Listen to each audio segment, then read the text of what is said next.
Good morning students. आज हम करेंगे फूड इंटॉलरेंस या खाद्य असहनशीलता। ये क्या है बच्चों? ये वो है जो किसी विशेष व्यक्ति को किसी विशेष प्रकार के भोजन को करने से किसी समस्या का सामना करना पड़ता है, तो उसको बोलते हैं खाद्य असहनशीलता। तो काज ऑफ फूड इंटॉलरेंस है inactivity of enzyme responsible for breaking down or absorbing a food elements। एंजाइमों की निष्क्रियता जो कि भोजन में तत्वों के टूटकर अवशोषित होने के लिए आवश्यक होते हैं। सेकंड है इसका सेलक डिसीज, सेलक रोग। थर्ड है organic chemical present in food, भोजन में उपस्थित जैविक अम्ल। फोर्थ है इलनेस, बीमारियां। फिफ्थ है डाइट रिलेटेड प्रॉब्लम्स, आहार संबंधी समस्याएं। सिक्स्थ है lifestyle with erratic food intake, दुष्कर भोजन ग्रहण करने वाली जीवन शैली। कुछ भी हम खाते रहते हैं, जिसको जंक फूड भी कह सकते हैं, या बाहर का खाना जो हमारे लिए बिल्कुल हानिकारक होता है, उसके बारे में है ये। सेवंथ है हाई इनटेक और रिफाइंड फूड, परिष्कृत भोजन की अधिक मात्रा। एंड सेवंथ है पुअर इनटेक और डर्टी फाइबर्स, आहार में फाइबर्स की कमी, रेशो की कमी। उसके सिम्टम्स क्या हैं? गैस क्रैम्प्स और ब्लोटिंग, गैस और ऐंठन, एसिडिटी, स्टोमच पेन, पेट में दर्द हो जाता है, diarrhoea, headache,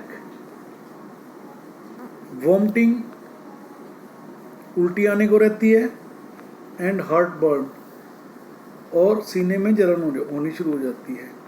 management of food intolerance, इसका बचाव प्रबंधन क्या है? ऐसे में व्यक्ति को अपने आहार में छोटे छोटे बदलाव करने चाहिए। जो चीज़ें उसको डाइजेस्ट करने में परेशानी हो रही है, उसे किसी अच्छे डॉक्टर की सलाह से छोड़ देना चाहिए या उसका बहुत कम सेवन करना चाहिए। तो ये कुछ इसके उपचार हैं, जो छोटे छोटे उपचार हैं। इनको करने से हम इससे छुटकारा पा सकते हैं। नेक्स्ट आता है फूड मिथ्स। फूड मिथ्स क्या है कि एक अलग ही तरह का प्रचार ना केवल भारत में बल्कि पूरे विश्व में फैलाया जा रहा है कि कब खाना चाहिए, क्या खाना चाहिए, कितनी बार खाना चाहिए। तो इस तरह के कुछ प्रचार जो फैले हुए हैं वो मैं आपको बताता हूँ। कार्बोहाइड्रेट आपको मोटा कर देता है। ऐसा नहीं है, कार्बोहाइड्रेट आपको मोटा नहीं करता है। कार्बोहाइड्रेट तब मोटा करता है जब आप कार्बोहाइड्रेट की मात्रा बहुत ज़्यादा ले रहे हैं और उतनी मात्रा लेने के पश्चात आप कोई भी फिजिकल एक्टिविटी नहीं कर रहे हैं, तो आपको कार्बोहाइड्रेट नुकसान पहुंचा सकते हैं। सेकंड है इसका, अंडे खाने से कोलेस्ट्रॉल स्तर में वृद्धि होती है तथा यह शरीर के लिए हानिकारक है। नहीं, ऐसा नहीं है। आजकल तो आप लोग टीवी पे ऐड भी देखते होंगे, संडे हो या मंडे रोज़ खाओ अंडे। लेकिन जो वेजिटेरियन हैं तो वो इसकी जगह पे दूध या पनीर का भी सेवन कर सकते हैं। तो ऐसा नहीं है कि अंडे खाने से आपको कोई भी तकलीफ हो सकती है।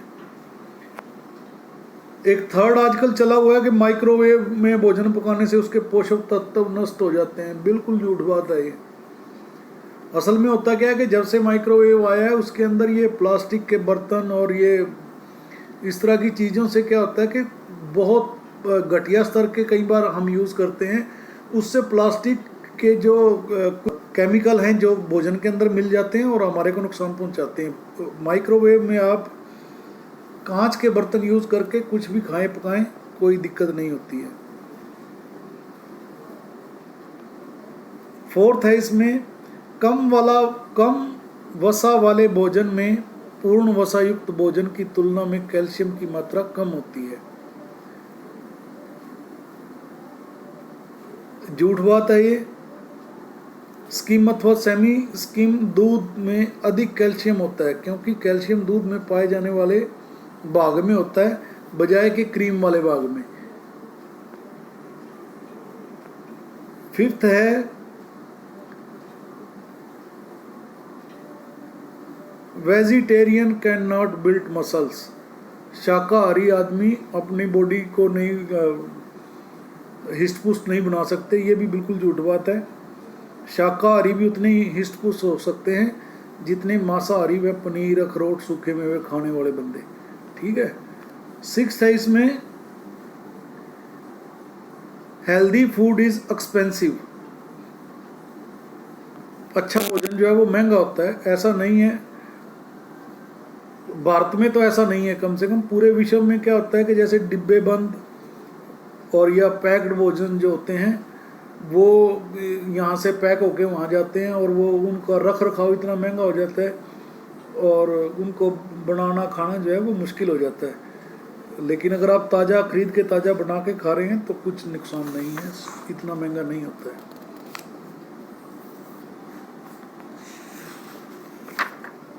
लास्ट इसमें क्वेश्चन आ जाता है, भोजन में नमक मिलाने का अर्थ है भोजन में सोडियम मिलाना जो स्वास्थ्य के लिए हानिकारक है। नहीं, ऐसा नहीं है। इसमें नमक सोडियम का स्रोत है। जो ये गेंगा हमारे गले में एक वो बीमारी हो जाती है थायराइड टाइप का जिसको बोलते हैं, उसको दूर करने के लिए आयोडीन बहुत हेल्पफुल होता है। तो ये आपका चैप्टर कंप्लीट होता है।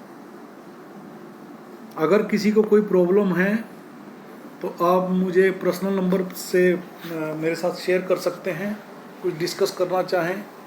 अदरवाइज़ आप लोग इसको YouTube के माध्यम से YouTube पे जाओ और चैनल को सब्सक्राइब करो, वीडियो को लाइक एंड शेयर करो और कमेंट बॉक्स में जाके अपना एडमिशन नंबर और नाम लिखें ताकि पता लगे कितने बच्चों ने वीडियो को देखा है। ओके, थैंक यू बेटा, गॉड ब्लेस यू।